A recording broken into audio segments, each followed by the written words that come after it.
Madame, Monsieur, bonjour, bienvenue sur le plateau de l'invité de la matinale. Après Madrid l'an dernier, c'est Rabat qui a accueilli vendredi dernier pour sa deuxième édition le forum hispano-marocain sur la lutte antiterroriste. Ce forum, organisé par la Fondation de la culture arabe, avait pour dessein d'échanger sur l'expérience marocaine en matière de lutte antiterroriste, sur la coopération entre les deux États, mais également sur la gestion du risque dans la zone sahélienne. Pour nous parler ce matin de ce forum, nous avons le plaisir de recevoir sur notre plateau M. Saïd Ida Hassan, journaliste et président de cette Fondation de la culture arabe. Merci beaucoup de nous avoir rejoints ce matin. Merci à vous. Alors, M. Ida Hassan, je le disais, c'est la deuxième édition de ce forum. L'an dernier, elle s'est tenue à Madrid. Ce vendredi, c'était à Rabat. Est-ce que vous pouvez nous dire un mot de la création de ce forum et de sa vocation ? L'idée de création du Forum hispano-marocain sur la sécurité et la lutte antiterroriste est née d'un échange avec un groupe de spécialistes, surtout des juristes espagnols. On a eu une rencontre, des échanges, et on a décidé, on a vu qu'il y a une nécessité d'aborder ce thème. Pourquoi? Parce que les deux pays, le Maroc et l'Espagne, nous, comme Marocains résidant en Espagne, on vit en Espagne, donc on est ici et là, et on a vu que les deux pays, les deux sociétés sont la cible de la menace terroriste. Donc on a décidé de créer ce forum. La première édition, comme vous venez de le dire, s'est tenue à Madrid le 5 mai 2016, et elle a abordé la coopération entre le Maroc et l'Espagne en matière de lutte antiterroriste. Une coopération exemplaire. Donc, on l'a encore vu début mai, le 8 mai exactement, avec le démantèlement de cette cellule, avec un homme arrêté à Tanger et deux qui ont été arrêtés en Espagne. Oui, bien sûr, c'est la partie visible de l'iceberg. La coopération entre le Maroc et l'Espagne, sur le plan sécuritaire, se passe en temps réel. Donc on ne sait pas, on n'a pas toutes les informations sur ce qui se passe réellement entre les deux pays, mais de temps à autre, les services de sécurité annoncent le démantèlement de cellules terroristes, de cellules dormantes, d'autres actives dans un pays ou dans un autre.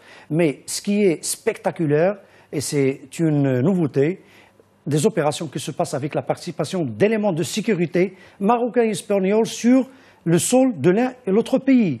Donc, cette particularité ne se passe avec aucun autre pays européen, même avec la France, avec laquelle on a une longue tradition de coopération, on n'a jamais vu d'opération conjointe avec la participation d'éléments des services de sécurité marocains participant à une opération antiterroriste sur le sol espagnol. Alors, sur quoi avez-vous voulu mettre l'accent lors de ce deuxième forum sur cette coopération sécuritaire? Après le grand succès de la première édition, on avait un grand intérêt de l'opinion publique espagnole pour l'expérience marocaine. Cet intérêt, c'est cristallisé à travers l'importance ou l'intérêt accordé par les médias espagnols à la première édition du forum. Donc on a décidé d'organiser la deuxième édition au Maroc. Pourquoi le Maroc? Parce que c'est le partenaire de l'Espagne dans ces opérations. Deuxièmement, il y a deux éléments très importants. La région du Sahel et du Sahara est une région très sensible. Donc plusieurs pays européens ont les yeux braqués sur cette région. Pourquoi? Parce que dernièrement, cette région est devenue une base arrière pour grand nombre de groupes terroristes. Le sud de l'Algérie est réellement, effectivement maintenant, est occupé par les groupes terroristes. On a vu qu'il y a des éléments, par exemple, selon des informations sur des éléments du Polisario qui ont rejoint le Daesh. Il y a les groupes terroristes dans le Tchad, le Mali, la Libye. Donc c'est une région qui est devenue... C'est une zone poreuse et extrêmement sujette à l'arrivée de ces groupes djihadistes en provenance de Libye, de l'Algérie, des territoires syriens également. Effectivement, il est difficilement contrôlable. Et sans la coopération régionale, on ne peut pas contrôler ces groupes terroristes, d'où l'importance d'exposer au débat public, de présenter à l'opinion publique, aussi bien marocaine, espagnole qu'internationale, l'exemplarité de l'expérience de coopération entre le Maroc et l'Espagne, qu'on peut exporter ou présenter aux autres pays africains qui n'ont pas assez d'expérience en matière de lutte contre les groupes djihadistes terroristes. Et le contexte actuel, avec notamment le retour du Maroc dans l'Union africaine, rend encore plus urgente cette sensibilisation à la méthode marocaine de lutte antiterroriste. Effectivement, donc c'est le deuxième élément qui nous a poussé à organiser ou à choisir le thème de la deuxième édition, qui est la lutte antiterroriste dans la région du Sahel et du Sahara. Le Maroc est retourné au sein de sa famille naturelle, qui est l'Union africaine, grâce à la politique de Sa Majesté le Roi, donc un retour sur le plan politique, sur le plan économique, mais aussi, maintenant, avec l'intérêt porté sur l'expérience marocaine, un retour sur le plan sécuritaire. Le Maroc a exporté ou a présenté, a donné son appui, son aide à bon nombre de pays africains, par exemple dans le domaine de la gestion des champs religieux. Et quand on parle de lutte antiterroriste, ce n'est pas uniquement la lutte sécuritaire proprement dite, mais aussi d'autres éléments qui rentrent dans cette lutte. Par exemple, la gestion du champ religieux. Et le Maroc a une grande expérience. L'islam marocain, c'est un islam modéré. Donc, le Maroc, et maintenant, offre aux pays africains la formation d'imams. Il peut aussi leur présenter son expérience. Pas seulement africain, il y a aussi des imams de France qui viennent se former aujourd'hui dans l'Institut marocain. Au Maroc, et aussi, on a proposé, nous, comme fondation culturelle, de renforcer la coopération entre le Maroc et l'Espagne dans la gestion du champ religieux en Espagne. Parce qu'on a 1 million de Marocains vivant en Espagne, il y a un chaos total dans la gestion du champ religieux et on a proposé à maintes reprises et on a invité les deux gouvernements à coopérer sérieusement. S'il n'y a pas une coopération ou une gestion conjointe au-delà des sensibilités sur la souveraineté de l'un et de l'autre pays, donc c'est un besoin, c'est une nécessité. Il y va de la sûreté, aussi bien des Marocains, des Espagnols, des deux sociétés. Donc les deux gouvernements, le Marocain et l'Espagnol, ils sont invités à renforcer leur coopération dans ce domaine. Et peut-être ça sera le sujet d'un futur forum, parce que la sécurité et la sûreté, elle n'est pas limitée strictement au domaine sécuritaire. Au domaine sécuritaire. Alors vous venez d'évoquer, on a vu donc la coopération entre des services de renseignement, donc il y a l'échange d'informations, il y a la coopération en matière d'approche du religieux. Il y a un autre volet aussi, c'est la coopération en matière juridique. Un magistrat espagnol était présent à ce forum vendredi. Qu'en est-il des changements à opérer en matière de coopération juridique pour rendre cette lutte antiterroriste encore plus efficace ? Effectivement, donc on n'a pas omis, on a parlé de la sécurité policière, mais on n'a pas omis la coopération judiciaire entre les deux pays pour lutter contre le phénomène terroriste. Et de fait, on a invité un magistrat espagnol qui est M. Ismael Moreno. C'est un magistrat de l'audience nationale. C'est l'un des magistrats les plus expérimentés en la matière depuis les années 70-80 jusqu'à aujourd'hui en matière de lutte contre le terrorisme.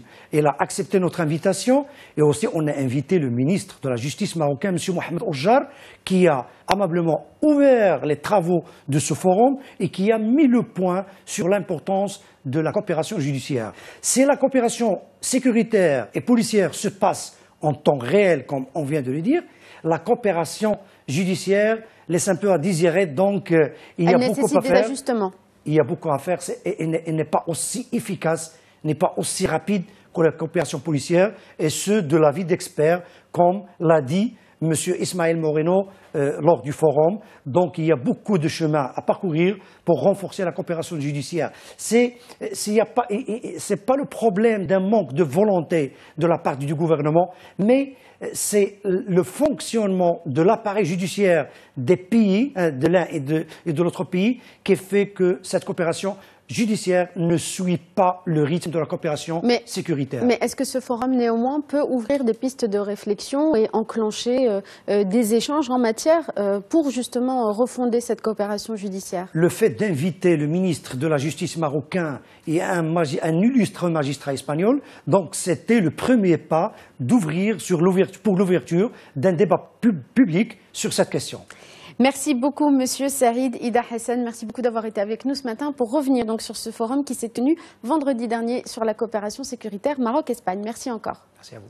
Merci à vous tous et à vous toutes de nous avoir suivis. Restez sur Médien TV dans un instant, la suite des programmes. Je vous souhaite une excellente journée à tous.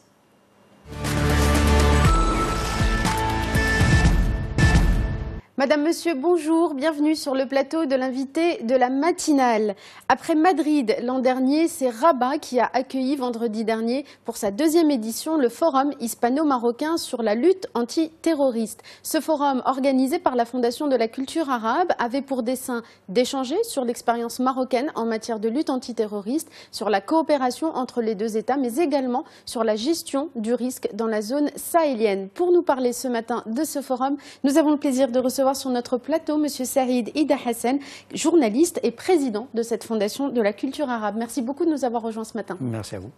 Alors, Monsieur Ida Hassan, je le disais, c'est la deuxième édition de ce forum. L'an dernier, elle s'est tenue à Madrid. Ce vendredi, c'était à Rabat. Est-ce que vous pouvez nous dire un mot de la création de ce forum et de sa vocation ? L'idée de création du Forum hispano-marocain sur la sécurité et la lutte antiterroriste est née d'un échange avec un groupe de spécialistes, surtout des juristes espagnols. On a eu une rencontre, des échanges, et on a décidé, on a vu qu'il y a une nécessité d'aborder ce thème. Pourquoi? Parce que les deux pays, le Maroc et l'Espagne, nous, comme Marocains résidant en Espagne, on vit en Espagne, donc on est ici et là, et on a vu que les deux pays, les deux sociétés sont la cible de la menace terroriste. Donc on a décidé de créer ce forum. La première édition, comme vous venez de le dire, s'est tenue à Madrid le 5 mai 2016, et elle a abordé la coopération entre le Maroc et l'Espagne en matière de lutte antiterroriste. Une coopération exemplaire. Donc, on l'a encore vu début mai, le 8 mai exactement, avec le démantèlement de cette cellule, avec un homme arrêté à Tanger et deux qui ont été arrêtés en Espagne. Oui, bien sûr, c'est la partie visible de l'iceberg. La coopération entre le Maroc et l'Espagne, sur le plan sécuritaire, se passe en temps réel. Donc on ne sait pas, on n'a pas toutes les informations sur ce qui se passe réellement entre les deux pays, mais de temps à autre, les services de sécurité annoncent le démantèlement de cellules terroristes, de cellules dormantes, d'autres actives dans un pays ou dans un autre. Mais ce qui est spectaculaire, et c'est une nouveauté, des opérations qui se passent avec la participation d'éléments de sécurité marocains et espagnols sur le sol de l'un et l'autre pays.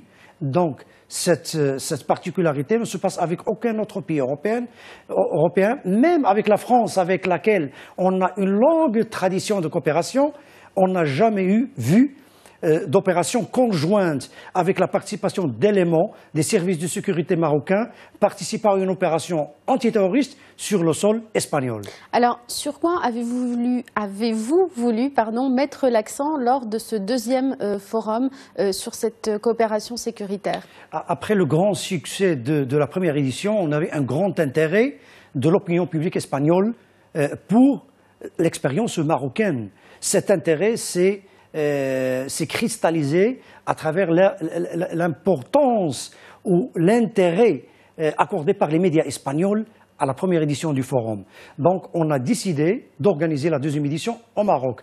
Pourquoi le Maroc? Parce que c'est le partenaire de l'Espagne dans ces opérations. Deuxièmement, il y a deux éléments très importants.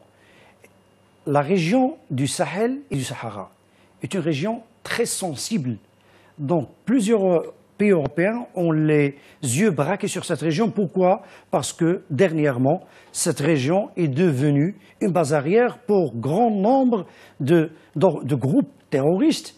Le sud de l'Algérie est réellement, effectivement maintenant, est occupé par les groupes terroristes. On a vu qu'il y a des éléments, par exemple, selon des informations sur des éléments du Polisario qui ont rejoint le Daesh. Il y a les groupes terroristes dans le Tchad, le Mali, la Libye. Donc c'est une région qui est devenue... C'est une zone poreuse et extrêmement sujette à l'arrivée de ces groupes djihadistes en provenance de Libye, de l'Algérie, des territoires syriens également. Effectivement, il est difficilement contrôlable.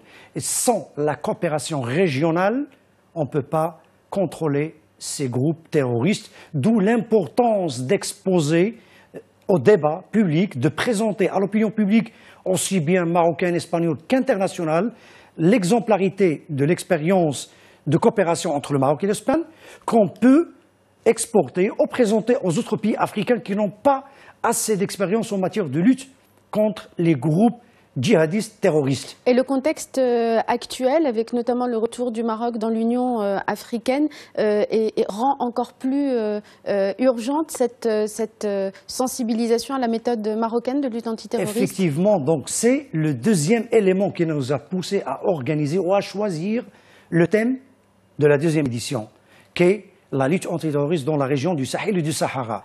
Le Maroc est retourné au sein de sa famille naturelle, qui est l'Union africaine, grâce à la politique de Sa Majesté le Roi, donc un retour sur le plan politique, sur le plan économique, mais aussi, maintenant, avec l'intérêt porté sur l'expérience marocaine, un retour sur le plan sécuritaire.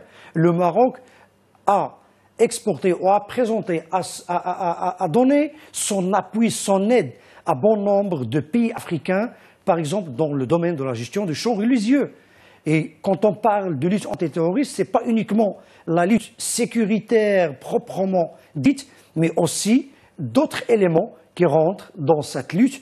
Par exemple, la gestion du champ religieux. Et le Maroc a une grande expérience. L'islam marocain, c'est un islam modéré. Donc, le Maroc, et maintenant, offre aux pays africains la formation d'imams. Il peut aussi leur présenter son expérience. Pas seulement africain, il y a aussi des imams de France qui viennent se former aujourd'hui dans l'Institut marocain.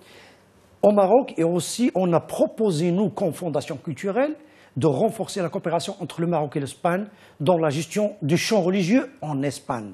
Parce qu'on a 1 million de Marocains vivant en Espagne, il y a un chaos total dans la gestion du champ religieux et on a proposé à maintes reprises et on a invité les deux gouvernements à coopérer sérieusement. S'il n'y a pas une coopération ou une gestion conjointe au-delà des sensibilités sur la souveraineté de l'un et de l'autre pays, donc c'est un besoin, c'est une nécessité. Il y va de la sûreté aussi bien des Marocains que des Espagnols, des deux sociétés, donc les deux gouvernements, le Marocain et l'Espagnol, et sont invités à renforcer leur coopération dans ce domaine. Et peut-être ça sera le sujet d'un futur forum, parce que la sécurité et la sûreté n'est pas limitée strictement au domaine sécuritaire. Au domaine sécuritaire. Alors vous venez d'évoquer, on a vu donc la coopération entre des services de renseignement, donc il y a l'échange d'informations, il y a la coopération en matière d'approche du religieux, il y a un autre volet aussi, c'est la coopération en matière juridique. Un magistrat espagnol était présent à ce forum vendredi. Qu'en est-il des changements à opérer en matière de coopération juridique pour rendre cette lutte antiterroriste encore plus efficace ? Effectivement, donc on n'a pas omis, on a parlé de la sécurité policière, mais on n'a pas omis la coopération judiciaire entre les deux pays pour lutter contre le phénomène terroriste. Et de fait, on a invité un magistrat espagnol qui est M. Ismael Moreno. C'est un magistrat de l'audience nationale. C'est l'un des magistrats les plus expérimentés en la matière depuis les années 70-80 jusqu'à aujourd'hui en matière de lutte contre le terrorisme. Il a accepté notre invitation et aussi on a invité le ministre de la Justice marocain, M. Mohamed Ojjar, qui a amablement ouvert les travaux de ce forum et qui a mis le point sur l'importance de la coopération judiciaire. Si la coopération sécuritaire et policière se passe en temps réel, comme on vient de le dire, la coopération judiciaire laisse un peu à désirer, donc il y a beaucoup à faire. Il y a beaucoup à faire et n'est pas aussi efficace, n'est pas aussi rapide que la coopération policière, et ce, de l'avis d'experts, comme l'a dit M. Ismael Moreno lors du forum. Donc il y a beaucoup de chemin à parcourir pour renforcer la coopération judiciaire. C'est pas le problème d'un manque de volonté de la part du gouvernement, mais c'est le fonctionnement de l'appareil judiciaire des pays, de l'un et de l'autre pays, qui fait que cette coopération judiciaire ne suit pas le rythme de la coopération sécuritaire. Mais est-ce que ce forum, néanmoins, peut ouvrir des pistes de réflexion et enclencher des échanges en matière pour justement refonder cette coopération judiciaire? Le fait d'inviter le ministre de la Justice marocain et un illustre magistrat espagnol, donc c'était le premier pas d'ouvrir pour l'ouverture d'un débat public sur cette question. Merci beaucoup, Monsieur Saïd Ida Hassan. Merci beaucoup d'avoir été avec nous ce matin pour revenir donc sur ce forum qui s'est tenu vendredi dernier sur la coopération sécuritaire Maroc-Espagne. Merci encore. Merci à vous. Merci à vous tous et à vous toutes de nous avoir suivis. Restez sur Médien TV dans un instant, la suite des programmes. Je vous souhaite une excellente journée à tous.